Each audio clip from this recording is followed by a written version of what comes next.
In my last xTool O1 Omni UV Printer video, I went through a load of the announced specifications. Well, today I've got the machine next to me and I'm going to be answering some of the questions in the comments from that last video. So there's so many questions about physical sizes, weights, clearances needed on the front and back, what kind of size tables needed, and there's some other really useful questions that were asked as well.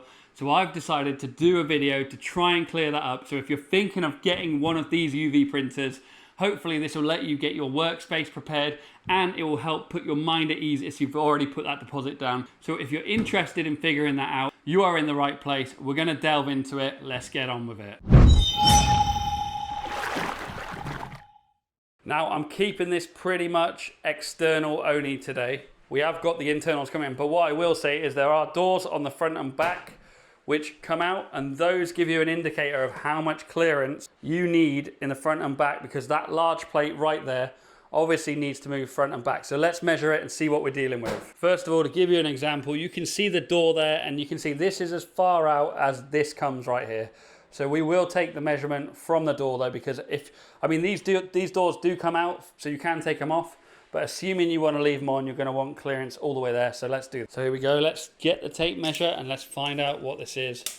So we're looking at, from the front of the machine, 13.2 inches clearance it needs as a minimum, and that is 34 centimeters. Also check the distance from this to this, because if you took the door off, then you would only need the clearance up to there in reality. So let's check that. So from that front face there to it there, you're looking at 11, probably 12 inches or just short of 30 centimeters.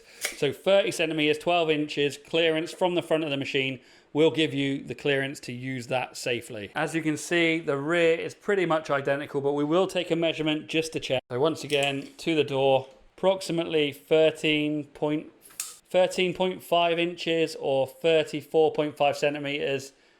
And then to the actual, from the back of the unit to the end of the tray itself, you're looking at just over 11 inches or 29 centimeters. Now we're going to measure up the machine itself. So if you're curious about the space on the desk, the width of the machine is 71.5 centimeters. That is 28 inches in width. So let's move on now to the actual depth of it, and that is 37 centimeters or 14.5 inches.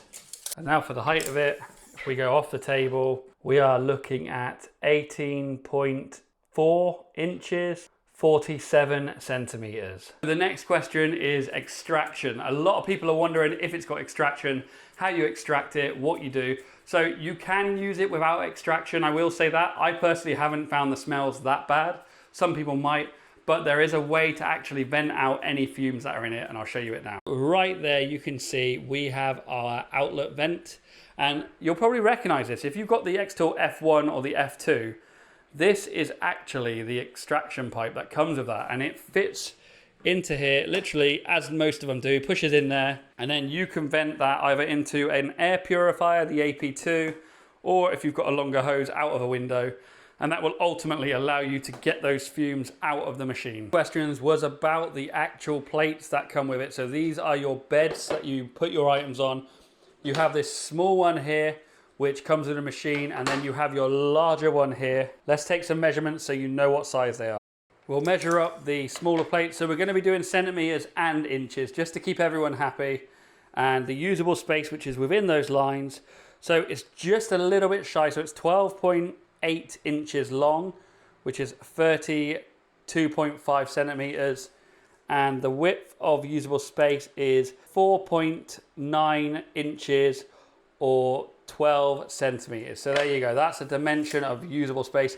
These are replaceable as well. You can just peel them off, as you can see there, and replace them. Moving on to our larger one.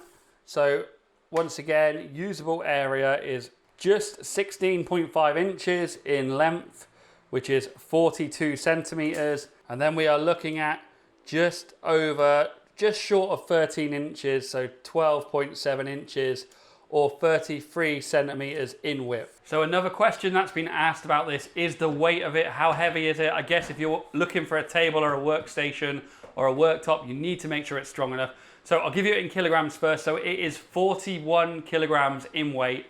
And in terms of pounds, I believe that is 90.3, give or take. But I did manage to lift it myself. I'm not trying to say I'm strong, but I did manage to do it myself. But I would definitely recommend 2 people to maneuver this, especially with inks inside that can slosh around and sensitive components. Another question I've been asked a lot about is ink consumption, and basically, does it use a lot of ink in terms of cleaning, maintenance, and actually printing stuff? So I've been using it for 4 weeks now. I mean, there was a little period of time in between, which I'll touch on in a bit because it includes maintenance. There was a bit of a time where I didn't use it for a good few days. Every other time apart from that, it's been used almost every day for a lot of large items with white and colors and all that. And I still have the original inks that came with it. So personally, from my experience, and I've been using gloss, I've been using the matte, I've been using flexible whites, rigid whites, all of these different ones.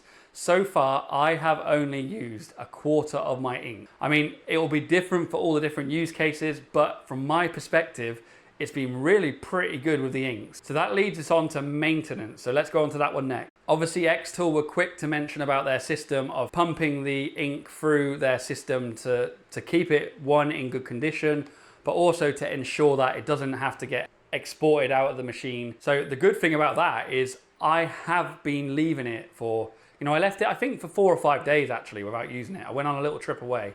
And when I came back, I was a bit worried about it, to be honest with you. I was thinking, how is this thing gonna do? I literally took it out of sleep mode, because it does have a sleep mode, printed on it, and it was as if I'd never stopped. So that put me at ease for future kind of times where it's gonna be down for a bit. Someone did ask, what if you leave it over 2 weeks? Because they mentioned a 2-week vacation mode. I personally haven't gone over 2 weeks yet.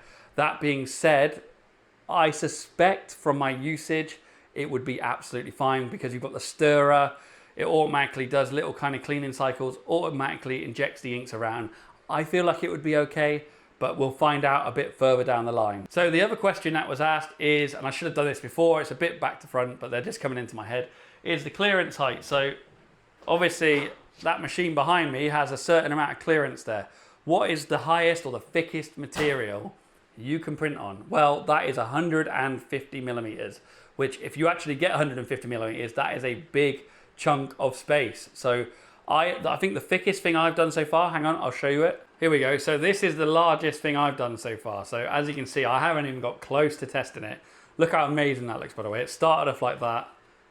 It came out like that, and absolutely spectacular. But yeah, it's 150 millimeters advertised. But what I will say is xTool did put in the original advertising, they expect it to be a bit higher than that.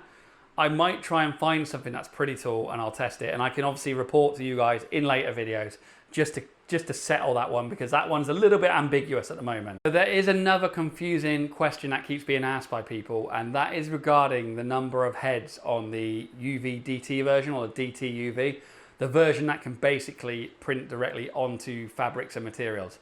So that is a dual head printer, just like the one I have here. This is the dual UV. So they have 2 print heads side by side, and ultimately each print head has a set of inks assigned to it, which it solely prints those inks through it. So that's why on the dual UV machine, you've got a sole ink head that takes care of the fluorescent inks, the rigid white, and the flexible white. And that is why you can do that with the dual UV. Obviously the single UV only has the single head, and that takes care of the colors, the whites, and it has those ones in.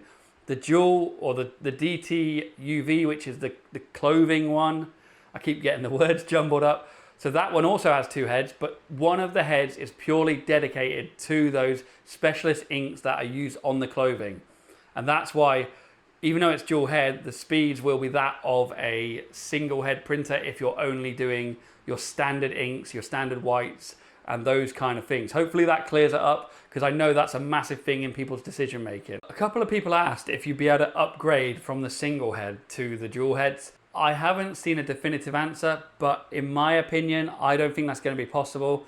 I think you pretty much, whatever one you buy is whatever one you end up with. A couple of people have asked about the rotary tool, the RA3, which is used with those lasers behind me.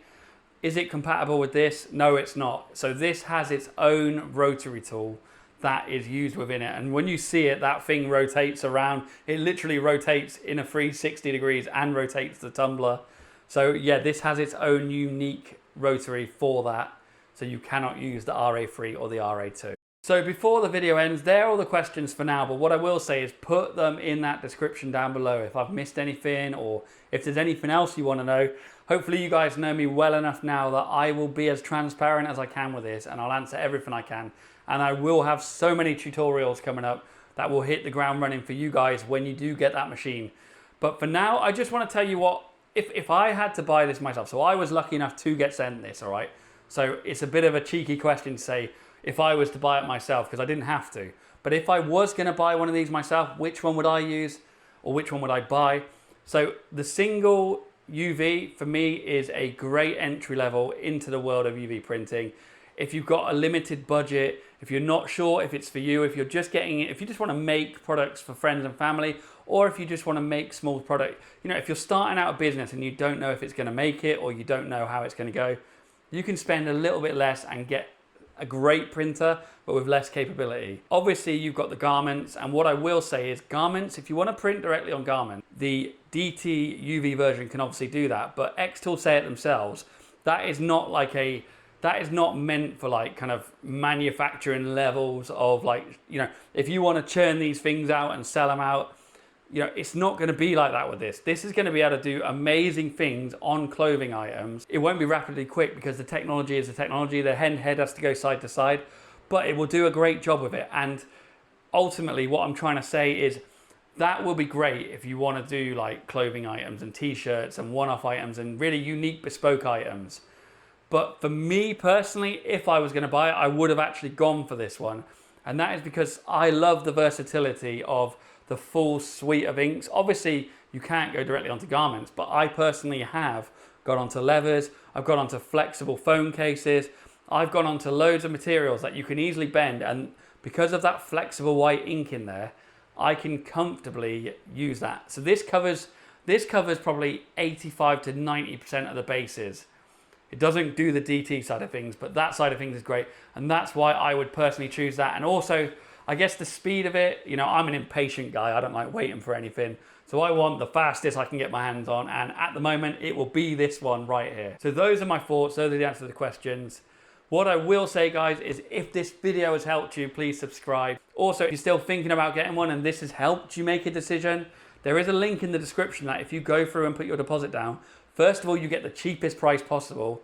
And second of all, you are actually supporting my channel and allowing me to make more of these great videos in the future. Have a great day, guys. I'll see you again soon, and put your questions down below.